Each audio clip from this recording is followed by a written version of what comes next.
বিশ্ব নবী জনাবে মুহাম্মদুর রাসূলুল্লাহ সাল্লাল্লাহু আলাইহি ওয়াসাল্লাম জানিয়ে দিলেন, হে আমার উম্মতি, তোমরা মহান আল্লাহ রাব্বুল আলামিনের ইবাদত করো।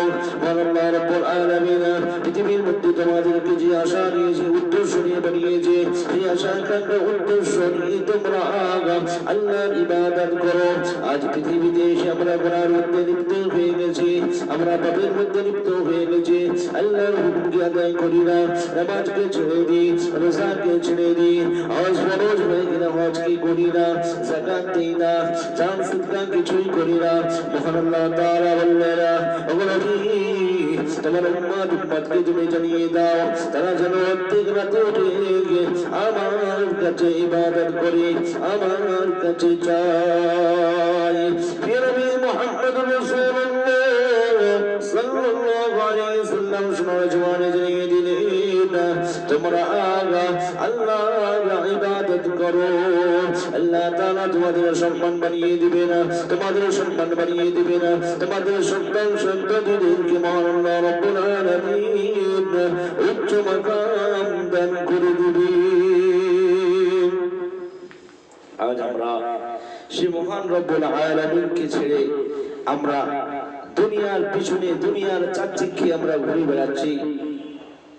মহান আল্লাহ রাব্বুল আলামিন পবিত্র কালামুল্লাহ শরীফের মধ্যে বলে দিলেন, মা আতাকুমুর রাসূলু ফাখুযুহু ওয়া মা নাহাকুম আনহু ফান্তাহু ওয়াত্তাকুল্লাহ। আমার রাসূল তোমাদের কাছে যেটা নিয়ে এসেছে সেটাকে তোমরা আঁকড়ে ধরো, রাসূল তোমাদেরকে যেটা দিয়েছে সেটা তোমরা মেনে নাও, সেটা গ্রহণ করো। রাসূল তোমাদের যেটাকে নিষেধ করেছে সেটা থেকে তোমরা বিরত থাকো, সেটাকে তোমরা ছেড়ে দাও। আজ রাসূল আমাদেরকে পৃথিবীর মধ্যে কেমন অবস্থায় চলাফেরা করতে বলেছে, রাসূল আমাদেরকে কি বলেছে, আজ পৃথিবীতে আমরা কাকে অনুসরণ করে চলি, আজ আমরা কি পৃথিবীতে কাকে মেনে চলি। সাহাবায়ে কেরামরা নবীর কথা শুনেছে, আমল করেছে, পৃথিবীতে তারা সম্মান পেয়েছে, আখিরাতে জান্নাতের সার্টিফিকেট পেয়ে গেছে। সেই সমস্ত সাহাবাদের জীবনের দিকে যদি আমরা তাকিয়ে দেখি, তাদের জীবনী পড়লে আমাদের জীবন ধন্য হয়ে যাবে, আমাদের জীবন চেঞ্জ হয়ে যাবে। আমরা সাহাবায়ে কেরামদের জীবনের দিকে তাকাই না। প্রিয় নবী হযরত মুহাম্মদ সাল্লাল্লাহু আলাইহি ওয়াসাল্লাম বলেছেন, হে আমার উম্মতি, আমার সমস্ত সাহাবা তোমাদের জন্য গ্রহ নক্ষত্রের মধ্যে, তোমরা যদি সাহাবাদেরকে ফলো করো তোমরা দুনিয়াতে কামিয়াবি হয়ে যাবে, আখিরাতে কামিয়াবি হয়ে যাবে। হযরত ওমর রাদিয়াল্লাহু তাআলা আনহুর ঘটনা থেকে যদি আমরা লক্ষ্য করি, হযরত ওমর রাদিয়াল্লাহু তাআলা আনহুর শাসন আমলে হযরত ওমর রাদিয়াল্লাহু তাআলা আনহু তার একটা খাদিমকে নিয়ে বললেন, চলো আমরা রাতের অন্ধকারে বেশ বদল করে, আমাদের ড্রেস চেঞ্জ করে আমরা অলিতে গলিতে ঘোরাফেরা করব, কার কি কষ্ট হচ্ছে, কার কি দুঃখ আছে আমরা সেটা জানার চেষ্টা করব। হযরত ওমর ফারুক রাদিয়াল্লাহু তাআলা আনহু তার খাদিমকে নিয়ে চলে গেলেন, ওদিনার অলিতে গলিতে ঘুরে বেড়াচ্ছেন। এমন অবস্থায় দেখলেন এক ময়দানের মধ্যে পাহাড়ের কোলে এক বাড়িতে কিছু বাচ্চা কান্নাকান্নি করছে, এক মহিলা সেই বাড়ির মধ্যে হাঁড়িতে কিছু রান্না করছে। হযরত ওমর ফারুক রাদিয়াল্লাহু তাআলা আনহু বাড়িটাকে বললেন, হে আমার আম্মা জান, কেন তোমার সন্তান সন্ততি কান্না করে? সেই বুড়ি মহিলা বললেন, ও বাবা, কি বলবো তোমার, আর 4 দিন হলো আমার বাচ্চাদের পেটের মধ্যে কোনো ক্ষুধা কিছু খেতে পারে না, আমি তাদেরকে মুখে কিছু অন্ন তুলে দিতে পারি না, এই জন্য তারা ক্ষুধায় ছটফট করে। হযরত ওমর রাদিয়াল্লাহু তাআলা আনহু বললেন, তুমি তো হাঁড়িতে কি যেন রান্না করছো? হযরত ওমর রাদিয়াল্লাহু তাআলা আনহু বলার পরে সেই বুড়ি মহিলা বলে দিল, না না না না, এই হাঁড়ির মধ্যে কোনো রান্না হচ্ছে না, এই হাঁড়ির মধ্যে গরম পানি ফোটানো হচ্ছে, যাতে করে আমার সন্তান সন্ততি দিকে খুশি হয়ে যায় যে আমার মা রান্না করছে, ওই রান্না হয়ে গেলে আমরা খেয়ে নেব, এই খুশিতে যাবে ওরা ঘুমিয়ে পড়ে, এই জন্য আমি রান্না করছি। হযরত ওমর রাদিয়াল্লাহু তাআলা বললেন, আম্মা জান একটু দাঁড়ান।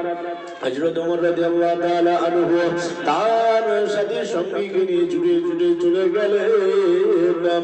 গনিমতের মাল যেখানে রাখা থাকে হযরত ওমর রাদিয়াল্লাহু তাআলা এক বস্তা রাখা ঘি নিয়ে কিছু বকরির গোশত নিয়ে বললেন, আমার খাদেম তুমি এই মাল সাবানগুলো আমার খালের মধ্যে চাপিয়ে দাও, আমি এখান থেকে নিয়ে চলে যাই। সেই সাথে সঙ্গী বলেছিলেন, ইয়া আমিরুল মুমিনিন আপনি কেন নিয়ে যাবেন, আমি থাকতে আপনি কেন বয়ে বয়ে নিয়ে যাবেন?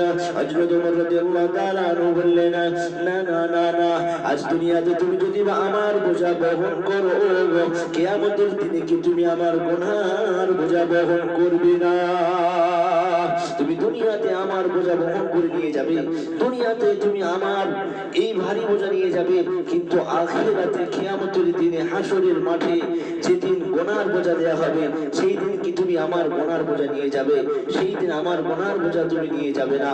সেই জন্য বললেন, আমার খাদেম তুমি আমার পিঠে চাপিয়ে দাও। হযরত ওমর রাদিয়াল্লাহু তাআলা আনহু সেই গনিমতের মাল থেকে কিছু আটা ঘি নিয়ে, কিছু বকরির গোশত নিয়ে, তোমার গোশত নিয়ে সেই বুড়ি মহিলার ঘরে চলে গেলেন। যে রাখাতে রুটি বানালেন, সেই সমস্ত বাচ্চাদেরকে খাইয়ে দিলেন। তিনি আপন মনে তারা খেলা করছে আর যখন হাসছে, হযরত ওমর রাদিয়াল্লাহু তাআলা আনহু চলে আসলেন।